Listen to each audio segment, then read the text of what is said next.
Do you really want your top running back returning punts when scoring 42 just isn't enough? And we've got another voice weighing in on NBA era supremacy. And LeBron tells Bronny, you can't call me dad, but you can call me GOAT. True story. When I first met Woody, he said that's what I had to call him. And the GOAT's here. How about that? Good to see you, Woody. Dad? I had to call you Dad. He said, call me GOAT.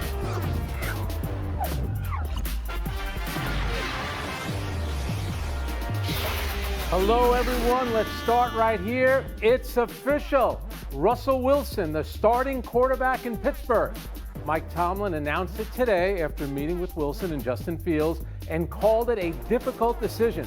Steelers, by the way, open up on the road in Atlanta week 1. All right, so let's go to the GOAT. Woody, Wilson spent the last couple of seasons in Denver, so you've seen him up close. Is this the right call by Mike Tomlin? First of all, Frank, where was I before I was interrupted so quietly there? I think Bo Nix will be the quarterback of the Denver Broncos this coming season. That's where I left off last time I was here. In regard to Wilson, it didn't surprise me in his first appearance in the preseason that he didn't do well and he was sacked 3 times. He is on the downgrade of his career, the downside, I should say. And I wasn't surprised, though, because Justin Fields started off the workouts looking extremely good, but he tailed off at the end. So they had the decision of making a guy that's been there before or a guy that hasn't been there. And I'm not surprised at all they're going to go with Russell Wilson, but I think he's on a tight cord that they could pull him at any point and go to Justin Fields. But this is a team that's so good defensively, you hope that overcomes any of the liabilities that Russell Wilson might bring. Good point. And extra points for looking like the CEO of Goldman Sachs today. You look terrific. All right, David Dennis, nothing surprises you. You're not surprised by this, right? No, there's a reason why me and Woody Page decided to wear matching jackets today is because I agree with pretty much everything he said. Right. Look, if you're the Steelers and you're looking on the bright side here, the bright side is you have Arthur Smith as an OC, and he likes a lot of play action, and Russell Wilson threw 11 touchdowns out of play action, so that scheme seems to fit. But overall, the reality is you have a Russell Wilson who backslid into the starting position in large part because Justin Fields just is not good enough to have replaced him. The door was wide open for him to do that. Russell Wilson came in with the injury, played poorly in the first game, and Justin Fields did nothing to show that he deserved to start. So you had a situation where the Steelers said, hey, we have 2 quarterbacks at a bargain, but it looks like you have 1 quarterback, and you hope that he can start as much as possible because Fields has given you nothing to show that he can lead this team. The professor, Kevin Blackistone, what do you got? Well, I'm not surprised at all. I don't know why you would go out and get a Super Bowl winning quarterback and bring him into to a team that didn't really have a quarterback last year, maybe even the year before that, you could say, and not start him. He's going to see exactly what Russell Wilson has left. And if it's anything like he's had playing in the AFC North or playing against those teams, it's going to be pretty spectacular. 23 touchdowns versus 2 INTs versus the AFC North, one of the best records against any division of any quarterback in the league right now. So I think you ride Russell Wilson, a veteran with a veteran coach, and you see where that takes you. Ramona Shelburne, is that unanimous? Yeah, I mean, listen, when they started camp, Mike Tomlin said he had the pole position, right? Which means you got to pass him if you're Justin Fields. They gave Justin Fields twice as many snaps during the preseason. He looked okay, but the last preseason game he fumbles the snap from center. There's an exchange there. As Woody said, they have a great defense. You need a game manager out there. Can Russell Wilson be a game manager? We'll see, but they just don't. They don't need a quarterback to win for them. They just need a quarterback not to lose for them. And I think that's why you put Russell Wilson in this spot. Plus, if you put Russell Wilson here, if you started him on the bench, you lose him. Right. His ego would not tolerate that and have to earn his way back in. You start him here, see what he has left, and then Justin Fields just going to come in on goal line. David Dennis, real quickly, you think we'll see Justin Fields, though, at some point? I don't. I mean, he hasn't shown anything in the preseason to list the idea that he should be fighting for this starting position. The only way we'll see him is if those 100 sacks that Russell Wilson has had last year caused an injury. But other than that, Fields is going to be riding the bench. All right, we've been horned. Let's move on. We're 8 days away, can you believe it, from kickoff of the NFL season. Every season, as you guys know, there's a division or two that beats up on the rest of the league and itself. an NFL group of death, if you will. Last year, all 4 teams in the AFC North had winning records, and 3 made the playoffs. The year before, it was the NFC East who had 3 playoff teams. In fact, 2019 was the last time a division didn't have 3 playoff teams. All right, David, let's start with you. When you look at the league, which division do you think is the toughest this year? So for me, it's the NFC North. They have 2, probably the second and third best team in the NFC when you look at the Lions and the Packers. And then you have the Chicago Bears, who are going to be sneaky good. That offense is highly powered. Caleb Williams there. And the Bears team only has they have the 3rd easiest schedule this season. Add that to the fact that they're playing the AFC South. So that's going to be a lot of wins for that division. They're going to win some games. I know a lot of people are saying the AFC North with the Browns and all them, but they have 3 of their teams have top 10 difficult schedules this season. They're going to be a dogfight out there. I think it's the NFC North. All right, Kevin, I know you have your spreadsheet out. What's the toughest division in the NFL? Well, one of the reasons the AFC North teams have difficult schedules is because they're playing each other. And so I think all 4 of those teams, which were over 500 last year, have improved themselves. And I think that's going to be the most difficult fight. Tomlin's looking at the quarterbacks in the rest of his division there, and he sees Joe Burrow, and he sees Lamar Jackson, and he sees Justin Fields and Wilson. And who is he going to choose from? Of course he's going to choose Russell Wilson to go up against those guys. And Deshaun Watson is going to be a better player this year than he was last year. And you look at the stars on defense, the running backs. I know Nick Chubb is on the PUP list right now, but he'll be back. Henry with the Ravens, they've just upgraded everywhere. That's going to be the black and blue division. Ramona? Is Deshaun Watson better than last year? Because his shoulder's still hurting. Like everything I read is he can't really throw the ball yet, or he's still having pain there. I'm going to go with the NFC West. I think the Niners, the Rams, the Seahawks are all playoff teams. Mike McDonald's got some good reviews coming out of Baltimore, joining them, taking over for Pete Carroll. But I think the Rams are sneaky good. I don't like this Ernest Jones situation. I was really thinking their defense was going to be great, and that doesn't help them, obviously. But when you have Matthew Stafford, when you have Kyren Williams, when you have Cooper Kupp, Puka Nacua, that's a powerhouse offense. The only thing I don't like about San Francisco is we still have too much off-season stuff that has not really been resolved. And so, but I still think 3 teams out of that division make the playoffs. All right, Woody, I know you want to say the AFC East because you so badly want to believe in the New York Jets and Aaron Rodgers. What's the toughest division? Well, first of all, I have to say to Ramona, the Arizona Cardinals are going to be unsneaky bad. So when you talk about that division, you didn't even mention them. But I would say this, I'm agreeing with the people who say the AFC North. When you have the top 3 teams in that division with the easiest schedules of the year, you were talking about the NFC North with those tough schedules that they possibly could have. The only thing I find interesting is the Detroit Lions are playing 13 games in domes this year.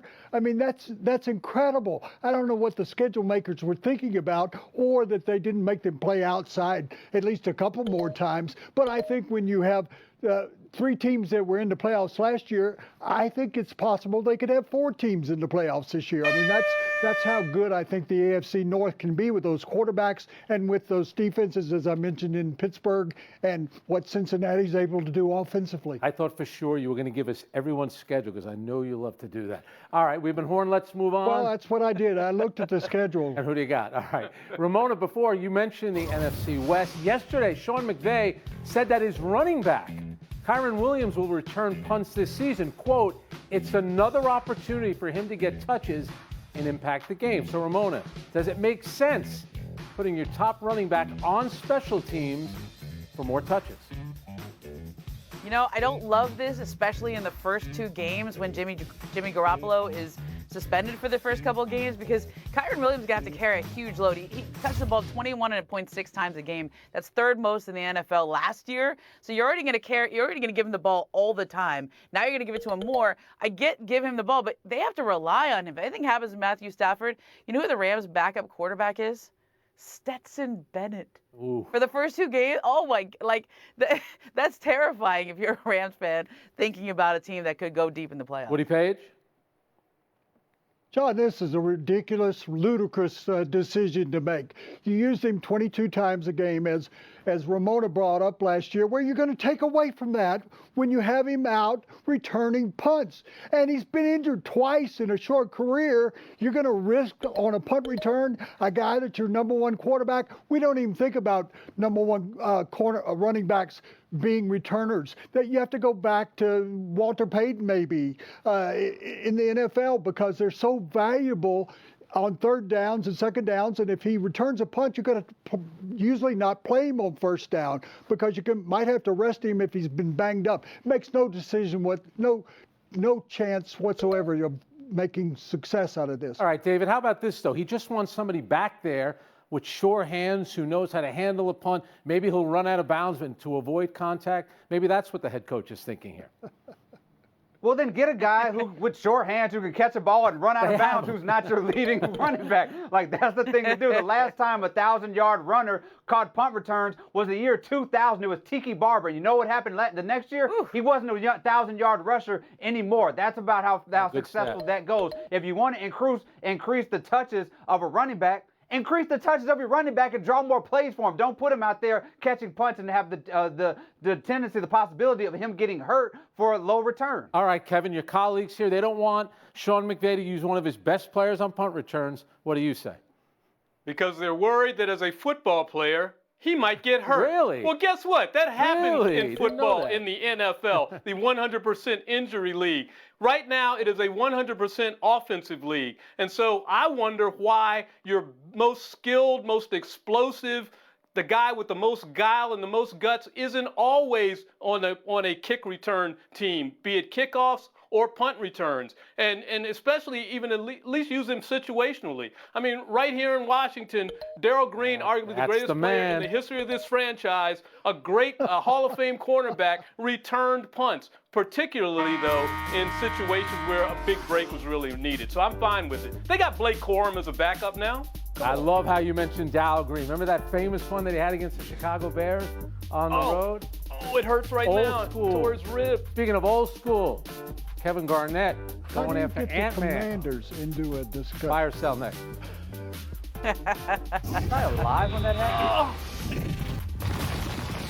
On a more serious note, LeBron James on an episode of The Shop says Bronny cannot call him dad at the workplace. Cannot call me dad in the workplace. All right. Once we leave out of the practice facility and the gates close, I could be dad again. Okay. No, he got to call me like 2-3 or Bron. Okay. Or James on an episode of The Shop says Bronny cannot call him dad at the workplace. Cannot call me dad in the work. Or, GOAT if he wants to. That's up to him. All right, Ramona, you've lived in this world. You'll be living in this world. How does that sound to you? I'm already in this world. Listen, it is, I don't know what's more shocking about this. Like, do people actually just call him GOAT? Like, is that a thing? And do you tell people to call you GOAT? I mean, it feels Woody did. Yeah, Woody did. But also the idea that they would be on the same court together. I don't think Bronny's going to play that much. Like, maybe at the end of a game, but then LeBron will be sitting. And so it's probably not going to happen that much, except maybe in practice, I guess. So I'm glad he's setting the ground rules now, but I don't know. I'm getting ready. I'm putting my hard hat on and my flak jacket, because this is going to be quite the year. Woody? I don't know what he's going to call his father, but he's going to be calling him from the G League team that's at South Bay Lakers. Everyone's got a He's pick not going on to the be on poor that kid. team much of the time, I think. But I went to work with my dad when I was a kid, and that was a workplace. I called him Dad. What's wrong with calling him Dad, King, old man, whatever he wants to call him? David Dennis? Good answer, GOAT. I think that there's a distinction that should be made here that's really important, is that LeBron James said the workplace. That's right. He didn't say on the court during a game. He said the Paying workplace, attention. which means the practice facility, which means the locker room, which means the parking lot, which means a whole lot of other places besides regular season games and Lakers jerseys, because I don't think Bronny's going to be calling LeBron much of anything in those I scenarios. was on vacation 11 days with my kids. After about day 8, I should tell you what they were calling me. Kevin Blackistone, what about you? You know, Shannon Sharp was talking to Ken Griffey Jr. about his first time playing with his father. And he was talking about it, Junior was, and he says, not thinking about this question, but he referred to him as Dad, because that's what he is, and that's what we want to see, the first father-son combination playing together in the NBA. That's the whole reason for Anita. See that? I like the history lesson as well. All right, buy or sell two. Earlier this week, we talked about Magic Johnson responding to Anthony Edwards' claim that MJ was the only skilled NBA player back in the day. Now we have a slightly more outspoken Kevin Garnett weighing in on his podcast, Ticket and the Truth. If I'm being honest, bro, I don't think anybody in this generation could have played like 20 years ago. 20 years ago, bro, you couldn't get to a triple step back. We had efficiency lap back in the day, my dude, and it was so hard. It was too physical, which is why we like to sit here and watch kind of the rat race of the high-paced game, right? All right, David, I know Kevin Garnett always has to use profanity, so do you buy or sell this, but without using profanity, please? I'll try.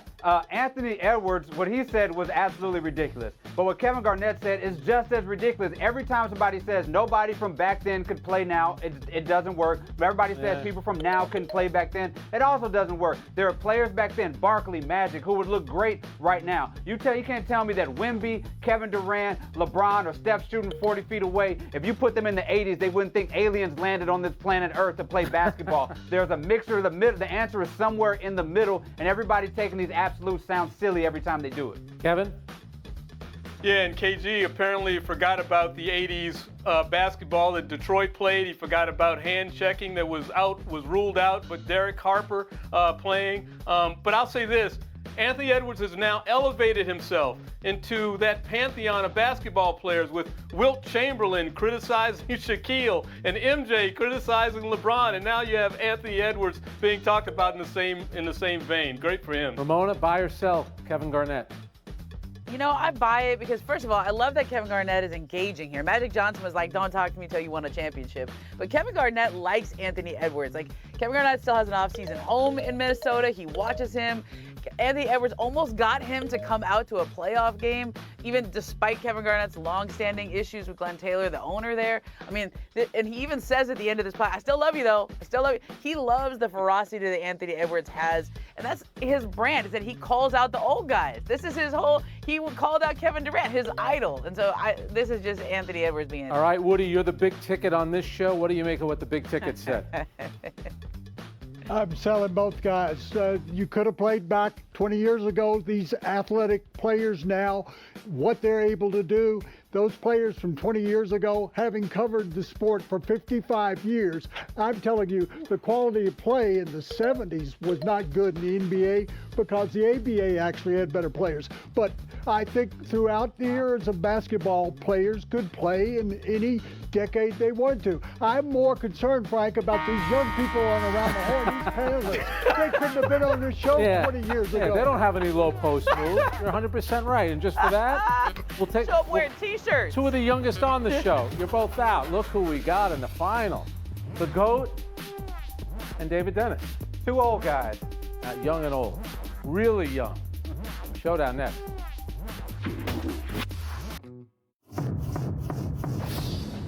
A'ja Wilson for three at the buzzer. No. Another Aces lost their fifth in 7 games, even as Wilson went for 42, most in the league this season. Aces now 18-12, fifth in the league. What's the deal with the Aces? Woody, how concerned are you about the two-time defending champions? Very concerned. I thought they were going to have another WNBA championship this year at the beginning of the season. Now I don't think they'll be in the top 4 at the end of the season because they could have lost 6 of their last 7 since they came back from the Olympics. That team doesn't have depth and it doesn't have a 5th player. I think they're in real trouble defensively. Well, but you know what they do have, Woody Page? They have the best player in the world and one of the best players of all time, A'ja Wilson, who just put up 42. This happens when teams try to go for their 3rd in a row. They slacken the regular season and pull it together with championship pedigree in the playoffs, and I think the Aces can still pull it off. Yeah, they're going to have a very difficult road, though, to another repeat, and the Liberty look really good. David Dennis, you get the point. Showdown number 2 yesterday. Zach Taylor said Jamar Chase would start week 1 after returning to practice last week following his camp-long hold-in. Not holdout, a hold-in. But today Chase was late for practice and he was in street clothes. So David, where are we today with the hold-in? The Bengals and their franchise player. We're here with Jamar Chase, who saw the CeeDee Lamb contract and pulled an Usher, watch this, and said, see what I'm going to do. The Bengals have to figure this out by the beginning of this season, very soon, because he's going to miss some games, and that race and that division is going to be too tight for them to be without him. Woody? Frank, you know this. Practice, training camp, put me in a game. So you got to go ahead and start him in the first game. Today's actions, I don't think, diminish that. You definitely get a point. You both look great, but Woody, we haven't seen you in a long time. So you get the point, you get the win. Take it away. I think everybody enjoyed the Paris Olympics. Well, don't forget now, today is the start of the Paralympics in Paris. So I hope everybody out there takes their time, goes and looks at these incredible athletes. Their headquarters are in Colorado Springs here. I've met many of these athletes. I'm telling you, they are world class. We would like the United States to do as well in this as it did in the other Olympics. So watch.